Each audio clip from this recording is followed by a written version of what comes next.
Eu convido vocês a respirarem bem fundo, acalmando a mente, para buscar trazer para dentro de si o sentido dessa reflexão sobre um tema que causa profundas dores na alma, que é a nossa série, que é a culpa.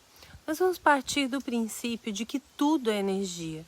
Pensamentos, palavras, atitudes, sentimentos e emoções também são vibrações. E existe uma escala de frequência energética estudada pelo físico professor espiritual Dr. David Hawkins, que nos fala que a culpa nos deixa numa frequência de vítima de 30 Hz. É muito pouco. E aí, por não conseguir sucesso, a pessoa que está nessa frequência de culpa nunca inova.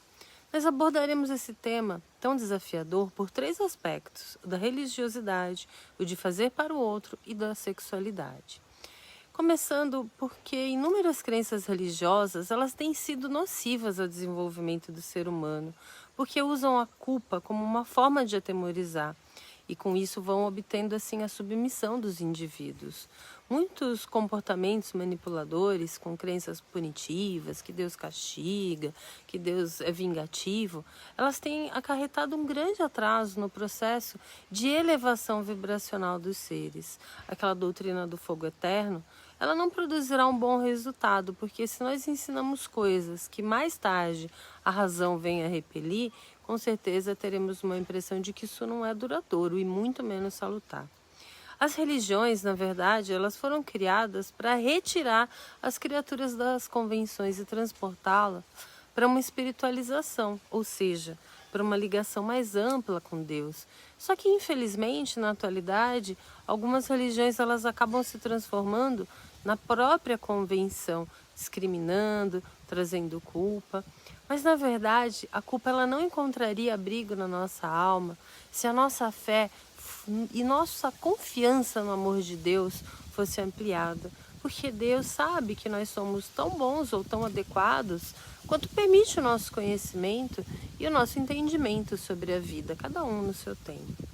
Muitos indivíduos, eles trazem também um comportamento psicológico inadequado que foi adquirido desde criança pela convivência com familiares difíceis, criaturas problemáticas que se diziam ou se consideravam incapazes de se defender e se cuidar. E aí essas crianças assumiram muitas vezes responsabilidades que não lhes pertenciam para sobreviver emocionalmente nesses lares em desajustes. Então aprenderam a vestir a túnica de super-heróis, tentando satisfazer e suprir as necessidades da família e se sentindo culpado quando não conseguiam resolver todos os problemas. Olha que triste. Então vamos falar de sabedoria nesse aspecto, que é a soma dos nossos conhecimentos coerentes obtidos em diversos acontecimentos da vida. Sensatez, prudência, desempenho e erudição, eles são patrimônios intransferíveis da alma humana que foram alicerçados na intimidade do próprio ser. Então, dessa forma, dá para a gente entender que quanto mais nós impedirmos as pessoas de agir e pensar por si só, mais nós estaremos dificultando as oportunidades de amadurecimento e de crescimento espiritual. Então, nós devemos respeitar a providência divina que deu a todos os homens condições de distinguir o bem e o mal, bem como o livre-arbítrio para escolher. E não poderíamos deixar de abordar também aqui esse terceiro tópico da sexualidade, pois nos parece que na sociedade essa é uma área que acomoda muita culpa. É um assunto pouco abordado e aí nós ficamos muito na compreensão alheia sobre o assunto, sobre sexo, sobre sexualidade, e aí temos dificuldade em admitir a diversidade de sentimentos e emoções afetivas e sexuais. Querer ser igual ao outro, comparar sexualmente, indica uma ausência de peças importantes na nossa consciência profunda, o que vai nos tornar incapacitados de perceber a extensão das leis divinas que regem todos nós.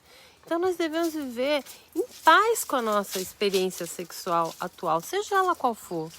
Vamos valorizar o aprendizado e em tempo algum vamos nos culpar ou atribuir culpa a alguém. Porque viver sem culpa e sem julgamento é um caminho libertador e acolhedor.